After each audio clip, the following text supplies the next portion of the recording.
Bueno, zer dela eta animatu zinen mintzalagunean izena ematera, Porque Sevillatik etorri zinan eta...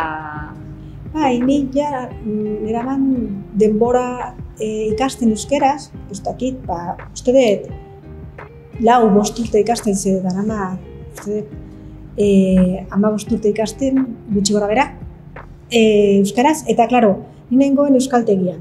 Beti teoria ikasten, bai, euskaltegiko klasekidekin hitz egin genuen, hasieran oso gutxi, gero pizkanaka gero eta gehiago, baina ez neukan aukera oso gutxi neukan euskaltegitik kanpo hitz egiten.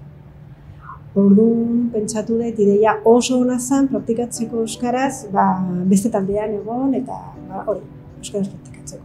Iruditu zitzaidan, komplemento osagarria oso ona euskaraz ikasteko. Hori zen nire lehenengo helburua, nire impulsoa sartzeko.